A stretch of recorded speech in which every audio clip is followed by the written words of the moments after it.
So I thought what I'd do is I'd talk about my journey as a Buddhist and why I'm sitting up here today and how I got here.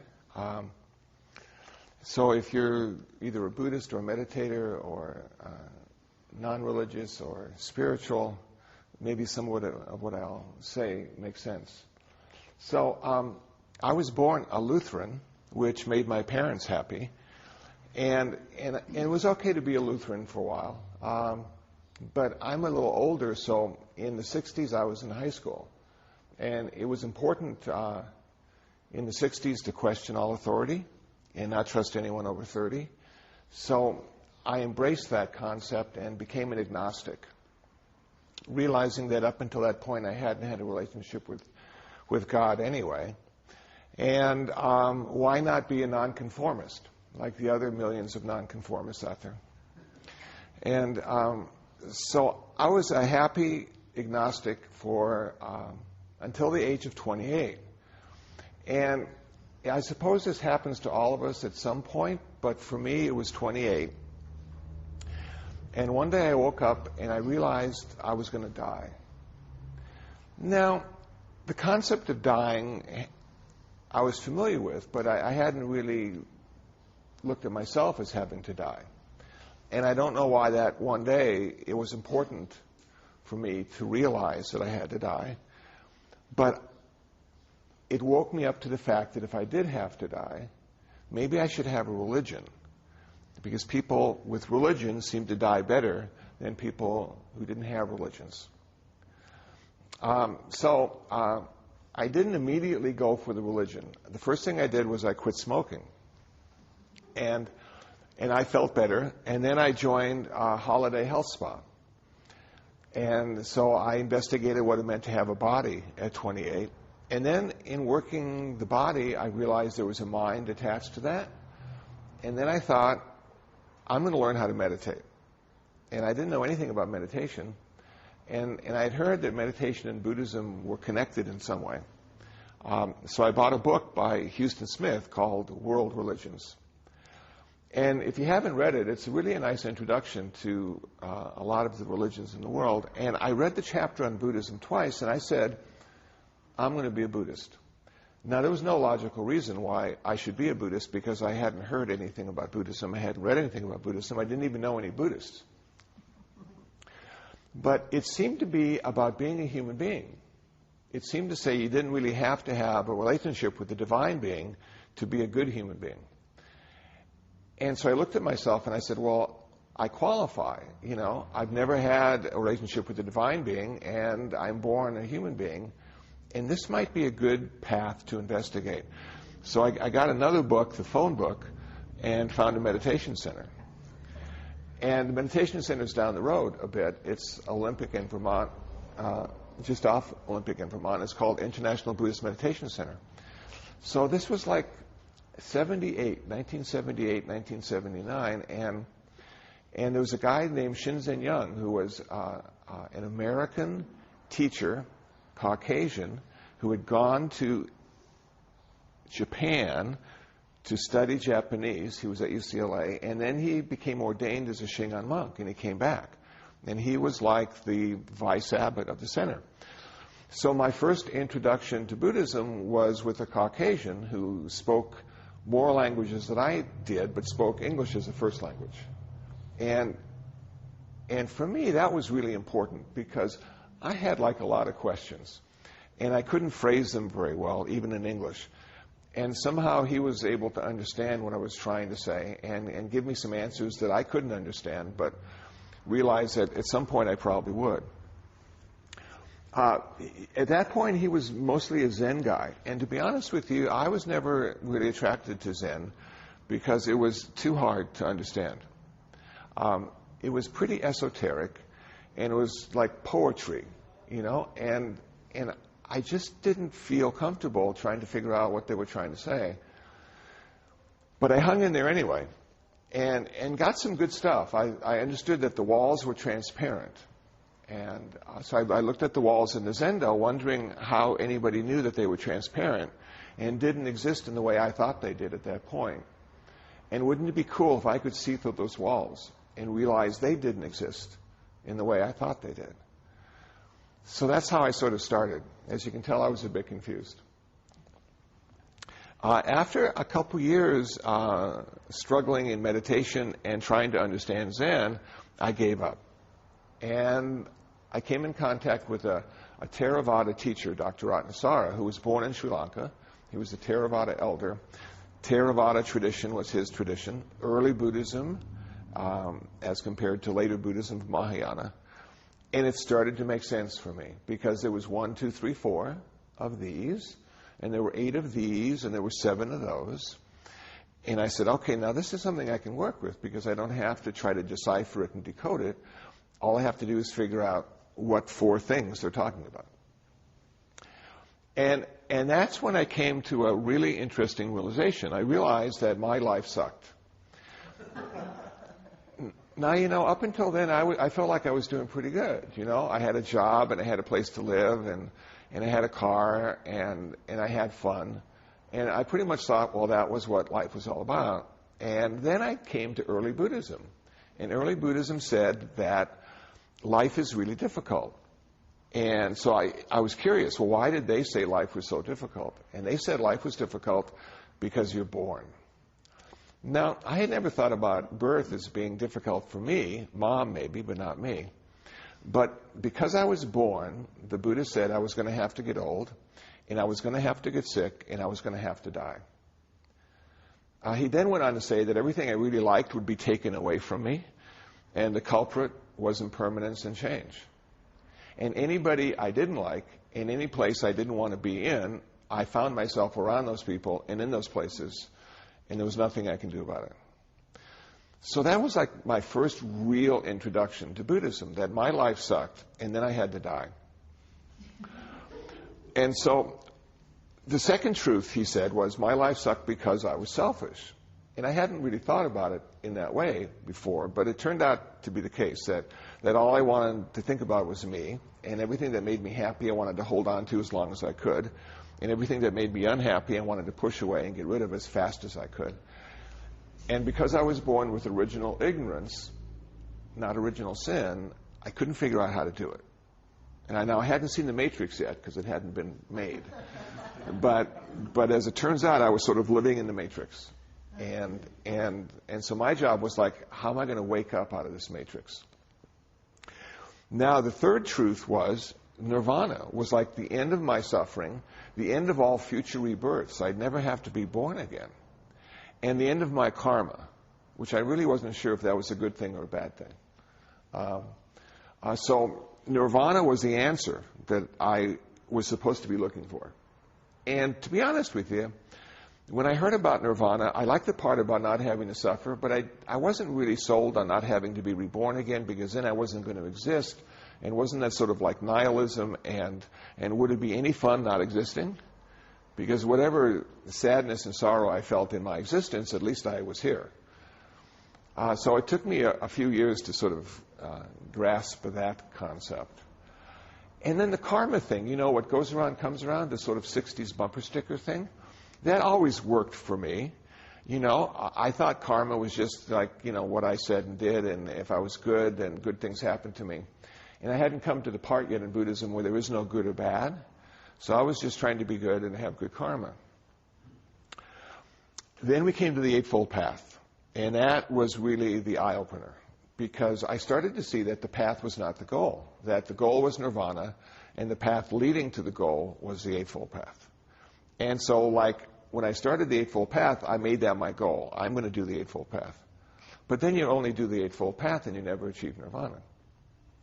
So I had to figure out what the Eightfold Path was. And I read a book, and I read another book, and I read another book. And this is what I came up with. The Eightfold Path is right view, right intention, right speech, right action, right livelihood, right effort, right mindfulness, and right concentration. And then we can take those 8 path factors and put them into 3 categories: personal discipline, mental purification, and wisdom. And I came to understand if I wanted to be a good Buddhist, I needed to be ethical. I needed to have sort of a moral base. And that was going to then be the foundation of my meditation practice. And if I wanted to become an official Buddhist, I needed to take the 5 precepts, which is pretty scary because I equated the 5 precepts with the 10 commandments. And then I found out what the 5 precepts were, and I realized that they were training precepts, that I was going to train myself, that the Buddha wasn't going to train me, and that God wasn't going to criticize me. But I was going to accept these training precepts so I could be more skillful and I could suffer less. So the first training precept is, I choose not to take life. And up until that point, I hadn't killed any human beings. I thought I was doing pretty good. But I had killed mosquitoes on occasion, and ants and cockroaches, and I realized that they just wanted to live also. I couldn't figure out why, but they did. And then I said to myself, well, what is this deal about life anyway? And then I thought, well, how long was it before I was here? And 2 weeks ago, I was in Palos Verdes Peninsula High School. I was talking to a comparative religions class, and I said to the class, how long was it before you were here? And one of the girls raised her hand and said, literally or figuratively? And I said, literally. How long was it before you were born? And she paused and thought, and she said, 2,000 years. And I said, creationist. And she smiled. And then I said, well, it may be that you haven't been here forever, and that you're only here for a few years, and then you'll not be here forever again. Because Christians, this may be the first time they ever got here. I don't know what they were doing before then. As a Buddhist, we feel this is just another one of those lifetimes, and we're trying to achieve that nirvana. So if it is that hard to be born, if you've never been here before, and now you're here, and it's so hard to get born, then just that should be enough to honor life. And yet, it doesn't seem to be the case. So I started training myself not to kill human beings, not to kill lions and tigers and bears, and eventually get to the place where I don't have to kill mosquitoes and cockroaches. But sometimes you do. And then I was faced with that dilemma, that paradox. It's always wrong to kill, but sometimes it's necessary. And so I opted for encouraging them to have a good rebirth and come back as a human being. And then I would kill them. And accept the responsibility, because you're accountable in Buddhism. You can't say, I didn't know, and even if you didn't know, you're still accountable, which really sort of sucks too. So I worked with not killing, and then I worked with not taking what is not given. That's the second thing, and I'm thinking, okay, but, I own a lot of stuff, and a lot of people own stuff, and we all have receipts. And after all, we are consumers of America, aren't we? Didn't we give up our citizenship a few years ago so we could consume as much as we wanted? And then I thought to myself, but we really don't own anything anyway, do we? We just sort of like using the stuff we think we own because we have a receipt until somebody wants it more than we do, until we can't find it, or until it breaks. So this stuff is all like being used by us. And some of us have so much stuff to use that we can't get to using it for a while, and we buy a storage locker, and then we keep that stuff there until it's time to use it. So if ownership's a big illusion, why does it matter if we take stuff or not? And I came to the conclusion because people think they own stuff. So if you think you own it and somebody takes it, then you're going to be uncomfortable with that person, and it may even ruin your day. And so it's best not to take stuff that people think they own, because it creates more suffering rather than less. Okay, working with it so far. Third one. Oh, this was a tough one. No sexual misconduct. And that's one of the reasons I moved to L.A., because everything is okay. And then you come into this place where it says, the Buddha wants you to not have sexual misconduct because it increases suffering. And I tell you, when you try to look up no sexual misconduct on Google, it's hard to find what sexual misconduct is. So let me give you a clue. Let me tell you what I found. And it came to me in a book I was reading by Bhikkhu Bodhi, published by the Buddhist Publication Society in Sri Lanka. It's a little 100-page book. It's available on my website. It's the Eightfold Path. And it's one of the best explanations of the Eightfold Path that I have found. And Bhikkhu Bodhi is also a Caucasian, went to Sri Lanka, a Theravada ordination. And this is what he came up with after reading the Pali Canon. What's wrong with sex and what you shouldn't do as a Buddhist. He said there were 4 things that you shouldn't do if you're a lay Buddhist, and there were a million things you shouldn't do if you're a monk or nun. But as a lay Buddhist, you should never have sex with people who are married, because that causes a whole lot of suffering. You shouldn't have sex with people who are engaged. That causes a lot of suffering. You shouldn't have sex with children. Causes a lot of suffering. And you shouldn't have sex with people against their will. It causes a lot of suffering. And then that's all the Buddha said. And I'm going, wow, that is so cool. So I can still do like a lot of stuff. I just have to avoid those things. And if you think about those 4 things, 3 of those things deal with family. And so even though Buddhism is a monastic tradition, the Buddha realized family is an important part of community. And it needed to be honored and it needed to be protected. And so those 4 things. Now you might say to yourself, well, why are Buddhist monks and nuns celibate? And let me tell you what I came up with on this. 2 reasons why we're celibate. First reason is, and I bet you Noah can appreciate this. The first reason is we need to have a life of simplicity so it can be supported by donations. We live in an economy of generosity. Okay, we don't have a 9-to-5. And so people support us so we don't have to have a 9-to-5, so we can practice and read and understand and share and be an example and all those kind of things. So, small footprint. If you want to get married and you want to have children and you want to have a car and you want to have a house and you want to have all those kind of things, you're going to need a really big donation basket. And it's going to need to be passed around a lot of times to keep your lifestyle going. So we want to have a small lifestyle. So simplicity is one of the reasons Buddhist monks and nuns is celibate. Now, please don't take this wrong. The second reason Buddhist monks and celibate is because in an intimate relationship, you can be happy, you can be in love, you can be satisfied. You can be a lot of things but one thing. And that one thing you'll never be in a relationship is free. So a Buddhist monk or nun has the ultimate goal of being free. And that requires not being in an intimate relationship. So simplicity and freedom are the 2 reasons Buddhist monks and nuns are celibate. Now, if you go into the Catholic tradition, a whole different ballgame. A lot of different reasons. So I'm working through this now, and now we come to the 4th one, not to speak unskillfully. I'm going to train myself not to lie, not to use harsh speech, not to use malicious speech, not to gossip or get involved in idle chatter. I'm going to try not to watch TMZ, stuff like that, you know. And when you start to speak skillfully in a kind way and in a supportive way, suffering does become smaller for people and yourself. Suffering is decreased. So it's a good thing, but it's one of the most difficult things because speech happens so quickly. And if you're like I am, speaking a lot to a variety of people, you can really misspeak easily. And then it always comes back to haunt you. Karma, it's there. Now the 5th one, and it seems to be the most difficult one, is not to consume intoxicants. So when I became an official Buddhist and took this precept, I changed it for myself. I got permission to change it. And I changed it to, I'm not going to consume intoxicants to the point of intoxication. So I'm going to drink, but I'm not going to get drunk.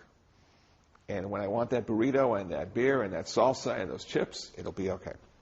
So I worked with that for a couple of years, but then I realized I'm sort of defeating the whole purpose of my meditation practice, because my meditation practice is to allow me to realize insight and wisdom and create more compassion. So every day I got up and meditated. Every evening I meditated. I'm getting this wisdom. I'm getting this compassion. It's working fine. And then I go out and have a case of beer and I become illiterate, cause a lot of problems, cause a lot of suffering. And all that practice was for that. So I'm seeing that, yeah, it's really important not to consume intoxicants, not because there's anything wrong with it necessarily, but it does steal your wisdom. And one of the things we want as a Buddhist is a whole lot of wisdom. So there it was. Those were the 5 precepts just like laid out for me in the early Buddhist tradition of Theravada, and then that was like the foundation of my meditation practice. And then I was faced with this dilemma, and probably some of you are too. What kind of meditation did the Buddha do? Because if you go to like the Theravada people, they're saying insight, insight, always do insight. That's what the Buddha did. And then you go into like the Zen people, and they go, no, tranquility, tranquility, samatha, samatha, deep states of concentration. And I'm thinking, well, which one did the Buddha do? You know, and if you read the Eightfold Path, you realize that the Buddha did both of them. He was taught how to do one. He was taught how to do samatha meditation. He was taught how to do tranquility meditation. And he actually did tranquility meditation until the day he died. The very moment he was dying, he was in the fourth jhana. He was in the fourth level of tranquility. But he rediscovered insight meditation, and that word rediscovered is really important because in the early Buddhist tradition from Sri Lanka, he was the 28th Buddha, so there were 27 before him. And the 27th Buddha, his teachings had died to the world, and nobody was practicing Buddhism. And then Siddhartha was reborn, and in his nirvana started the wheel of Dharma turning again. So he's the 28th Buddha, and we're still practicing his teachings. So he rediscovered insight meditation, and he used insight meditation to achieve nirvana, and then he never needed to do insight meditation again because it had worked. He had reached the goal. He had seen the fruition of that in his own life. So I thought, for me, that was really interesting. Insight meditation until nirvana. And then I said, well, how long does it take to achieve nirvana? And then I found the Jataka Tales in early Buddhism, and the Jataka Tales are 550 tales of the Buddha as a bodhisattva. 550 lifetimes. So in my overly simplistic way of understanding Buddhism, I said to myself, okay, so the Buddha was at least born 550 times as a bodhisattva. Then in his last lifetime as Siddhartha, it took him 35 more years, and then he achieved nirvana. So you may have to do insight meditation for 550 lifetimes plus 35 years. And then you can let that go and just do tranquility meditation until you die. Okay. So when I came to meditation, I was again confused because nobody really, they just said, watch your breath. And I'm thinking, but what does this mean? And what am I supposed to do? And why do I hurt so much physically and emotionally when I meditate? Isn't it supposed to be like lights? And isn't it supposed to be like pleasure and tingling and good stuff? Why, for me, was it always bad stuff for the first couple years of my meditation practice? And was anybody else suffering as much as I was? Because everybody looked like they were sitting really well, not moving at all. And I'm sure they were in deep states of trance and bliss and rapture. And I was in the hell realm. And so then I came upon the model of tranquility meditation. And I'll just share that briefly with you. The 4 jhanas, there's actually 8, but 4 of them are formless and pretty esoteric and philosophical. But the 4 form jhanas, for me, were really important because then I could see in my own practice how I was doing. First jhana, the first level of tranquility, 5 characteristics: applied thought, sustained thought, happiness, bliss, equanimity. Second jhana, 3 characteristics: happiness, bliss, equanimity. Third jhana, 2 characteristics: happiness, equanimity. Fourth jhana, 1 characteristic: equanimity, perfect balance of mind, profound acceptance of the way life is. It came to me that if we're studying Buddhist meditation, what we're doing is getting rid of stuff, not gaining anything, because the Buddha said we're already perfect, we already have as much wisdom as we need. We need to get rid of the ignorance that prevents us realizing our wisdom. We already have as much compassion as we need. We just need to get rid of the hatred and anger which sort of blocks our compassion and loving kindness. We already have as much generosity as we ever need. We just need to get rid of our greed. We already have as much love as we'll ever need. We just need to get rid of our lust. So Buddhism is a path of renunciation, and even Buddhist meditation is a path of renunciation. It's a way of getting rid of the stuff that prevents us from realizing we're already perfect. Perfect as a human being. Cool. So you look at the 4 jhanas and you keep giving stuff up. So, first jhana, 5 characteristics: applied thought, sustained thought, happiness, bliss, equanimity. You're sitting quietly on the floor. You close your eyes. You bring the attention of your mind to the tip of your nose. You feel the sensation of breath going out and coming in, going out and coming in. As you become more and more one-pointed and focused on the object of meditation, you have a sense of happiness in your mind, a sense of pleasure in your body, and the beginning of peace, the beginning of equanimity. As you continue to do that, what happens is you sort of let go of applied thought, sustained thought. All you need now is just to bring your attention to the sensation of breath, and it stays there all by itself. You have trained it to stay there.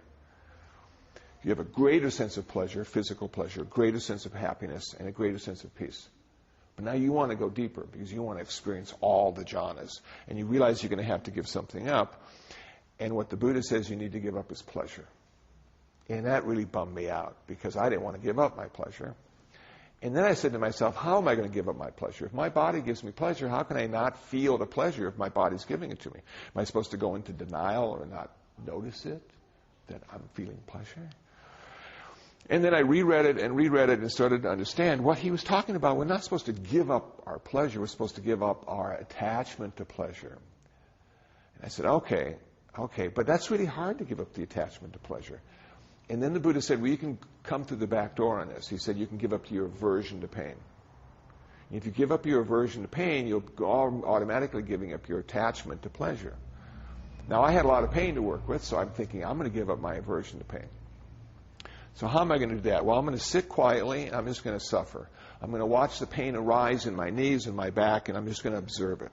And I'm not going to be moved by it. I'm not going to stretch my legs. I'm going to just sit there through the whole thing. And if I'll never walk again, it's worth it.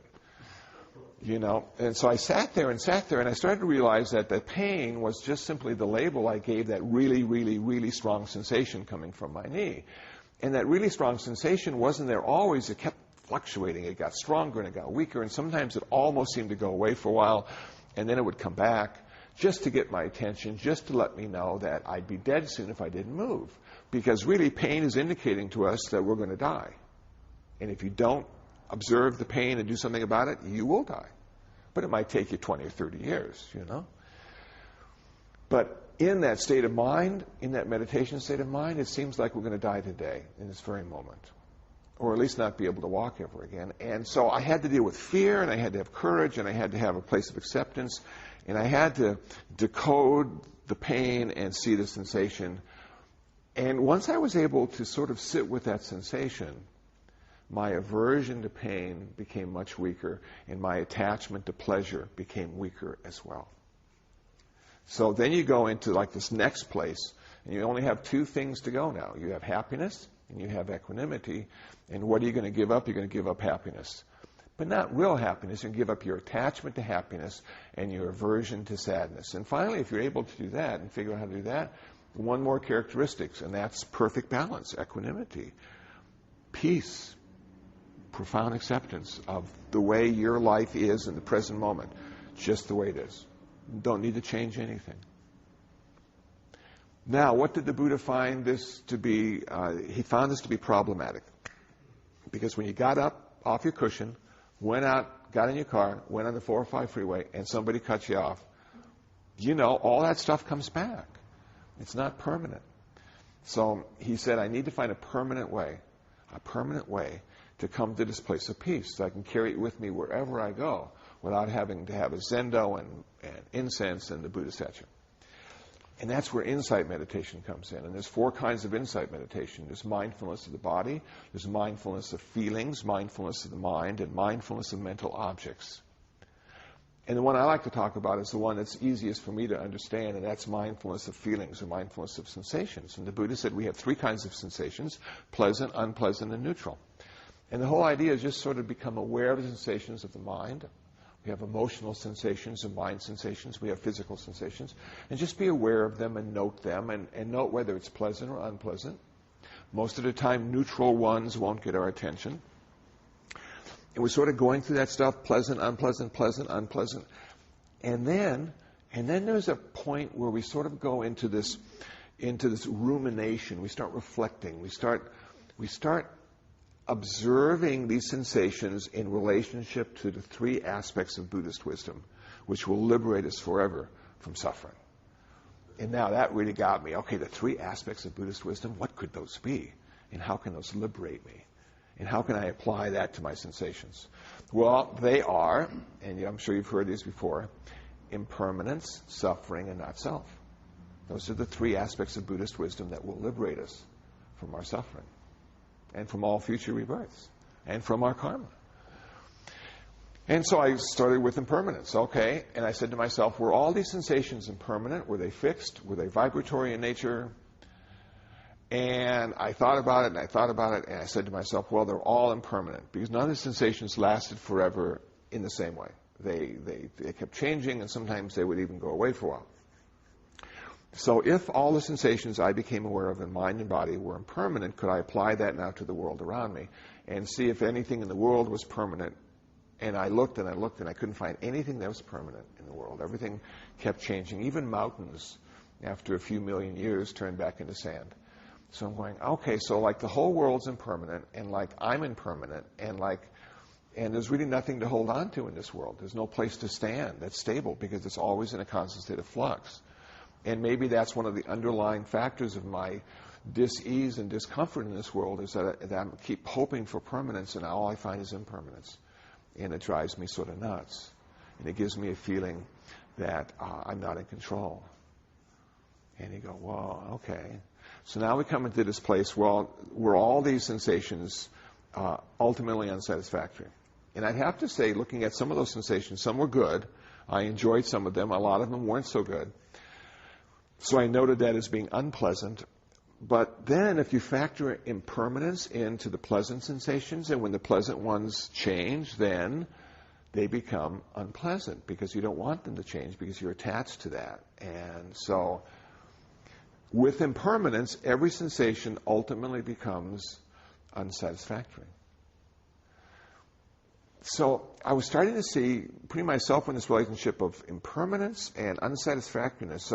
So what I like about myself today, when it changes, I'll be bummed.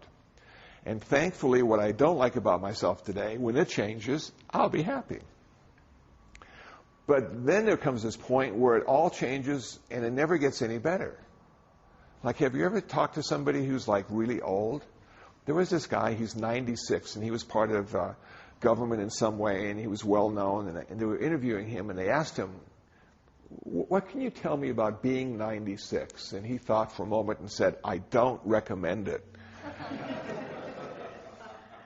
And so what we start to see, it seems, that we have some really good years in the middle. We have a lot of confusing years to begin with. And we have some really sort of uncomfortable years at the end. And so if we think it's good now, it'll never get any better than this. And if we think it's bad now, it'll never get any better than this. Because when it does get better, it'll simply be right now. So now is all we have to work with. And so this is the best day we're ever going to have. Now, if that bums you out, I'm sorry. But this is the day we're working with. So I'm going, okay. So impermanence and unsatisfactoriness. And now we come to the hardest thing for me to understand. And I tell you, I tried, and it was not self. But back in those days, in the 80s, it was like no self. You don't want to be self. Self is your enemy. Self creates all this problems for you. And if you could just get rid of self, then it would be really wonderful. Well, we know that's not the case now. All we have to do is look at people like Ronald Reagan in his last years with Alzheimer's, and you realize self has a function to play. And you get rid of self, and people have to keep you alive. So you don't want to get rid of self. And so it's, instead of no self, it's not self. Can I not be self? And then I said to myself, well, what is self? Who am I? What is this thing people keep talking about? Because it just seems like they're talking about what I am. And I started reading a book by Aldous Huxley, Perennial Philosophy. And I got some insights into transcendent self. And then I found a book in Bodhi Tree Used Bookstore back in the 80s, written by Ken Wilber, called Spectrum of Consciousness. It was a dog-eared, used, highlighted copy for $3. And somehow I picked it up, I read a few pages, and I bought it. And that allowed me to understand what the heck everybody was talking about when it comes to self. That self turns out to be this process. And it's the process that we have as human beings. Unlike any other animal in the world, they have little selves, and they have functional selves up to a point, but we have this amazing self that can change the whole world. We can build dams and roads and cars, and we can blow up the whole world now. We're so cool with ourselves. And we can make peace as well if we choose to. You know, a lot of people think peace might be boring, so I think it's going to be a while till we get there. But it's just this incredible consciousness that we have. And you know what I found was so interesting? I thought to myself, I wonder who the first one was. Who was the first human that became self-aware? Because there probably was a time in our evolution when we didn't have a really big self. It was probably like a little self, like the dog self or the cat self. And then somehow somebody got the big self. And you wonder who that person was and what they must have thought when they woke up in a real way to the world and saw it through self and not through intuition or instinct. Wow. And then, thankfully, they found some people to mate with, and we had more big selves being born all the time. And I guess the big self became dominant in humankind, because now most of us have this really big self, and it's so cool. But is that who we really are? And I struggle with this, and I realized, well, it's who I am at a relative level, and it's important to be that person, because people get scared if you say you're not who they think you are. If you go up to your mom and say, you don't really know who I am, then I'm nothing other than a self that's a process, and I'm going to transcend that. And your mom says, counseling. You need some counseling. So we don't want to scare people. We don't want to scare people into thinking that we have lost ourselves.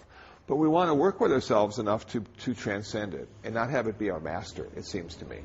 That really make this self a tool that we can use in this very complicated society to interact and have relationships and support ourselves and all those kind of things that self is useful in doing.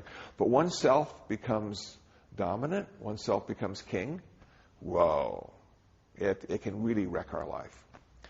So I'm working with this, and then I go into this place of Zen and the Art of Motorcycle Maintenance, Robert Pirsig. What a great book that is, and still is. It's on audio now if you don't want to read it and just want to listen to it. Professor Bozeman, Montana, in the book, gives his class something to do. He says, write me an article, an essay on quality. Pick anything you want. I want you to tell me where the quality of that thing exists. Everybody in that class failed. Not one person passed with a grade. They all knew what quality was, and they saw it, but they couldn't describe it. And they couldn't figure out where it came from. So as I'm reading this book, I thought to myself, wouldn't it be cool if the author and his buddy, who had the BMW, went out to the parking lot and they took the motorcycles apart into their 10,000 pieces. And you gave each of them a magnifying glass and said to them, find me the quality of your motorcycle. Which part does it exist? The cables or the tires or the brake pads? Where does the quality exist? And somehow they couldn't find the quality of the motorcycle when it was in 10,000 pieces, but when the 10,000 pieces came together and created one, the great one, quality arose, self arose, identity arose. Wow. So as I thought about that, I looked at myself and I said, the Buddha referred to human beings as mind and body, as the 5 aggregates, as the 32 parts of the body, but he never really referred to humans as one thing. And then I said to myself, where does this great one come from? And I thought maybe monotheism. That in Buddhism, coming out of Hinduism, we had a hierarchy of gods, and we had bigger gods and better gods, and we have weaker gods and smaller gods, but there was never one ultimate god that was empowered to do everything until monotheism. And then we had this one God, and one became the best number, the ultimate number. And when I was in high school, one was the loneliest number that could ever be. And I'm thinking, okay, yeah, maybe we need to deconstruct the one. Maybe we need to see what makes up the one, And that will allow us to see the reality, the true nature. And so for some reason, self and quality arise because of one. And when one becomes many, they are manageable and understandable. So I started to see that maybe the best thing in the world is not one and uniformity, but diversity and unity. Maybe community is more important than all of us being the same. And if you've ever gone to an interreligious gathering, they all want to be one. And doesn't that just make you want to go, Because we don't need to be one. We're already connected. They just don't see how we're already connected. Sometimes I tell them, and they're not satisfied with that. They still want me to be one, So as I struggled through impermanence and suffering and not self, I came to understand that this is a profound path, that this path is really designed for human beings. And you have to be a human being to achieve nirvana, as far as I can tell. And when you achieve nirvana, you actually have this profound acceptance of the way things are, this healthy detachment. You don't need to change anything because everything is perfect already. And there's nothing to hold on to, and there's no one to hold on to anything, even if there was something to hold on to. And you get this sort of place where it's all flow and flux and change, and you're okay with it because now there's no one and nothing to defend. It's okay that there is peace. But there's absolutely no peace in the world. There is peace inside. And then if enough of us find our own inner peace, world peace will occur all by itself. So I don't think we need to take a systemic approach to peace in the world. I think we need to take an individual approach to peace. And if we can find our peace, we can help others find their peace. So now we come to like the last two path factors, which would be right view and right intention. And traditionally, right view is understanding karma and understanding the Four Noble Truths. And right intention is to have compassion and wisdom and loving kindness and generosity. And if those are your only intentions, then your speech and action manifest skillfully in the world around you. And no one suffers because of you. And you suffer far less because of you. And cool, okay, so I got it. But that was like years and years ago. And I'm still trotting the path. And I still have a lot of work to do. That it doesn't seem to be linear, I have come to understand. It seems to have success and failure around every corner, and 3 steps forward and 4 steps back. And you just sort of keep trotting the path like you brush your teeth, hoping that your teeth won't fall out and hoping you'll find nirvana one day.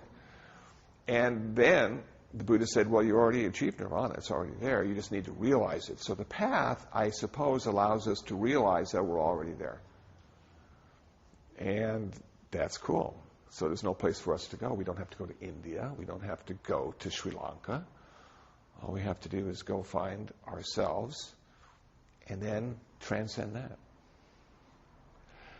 I'm going to stop there. And if anybody has any questions, I'd love to try to answer them. And if nobody has any questions, we can end with the loving kindness meditation. But questions? Anybody stimulated by what I said, or did it clarify or demystify, or did it completely screw you up?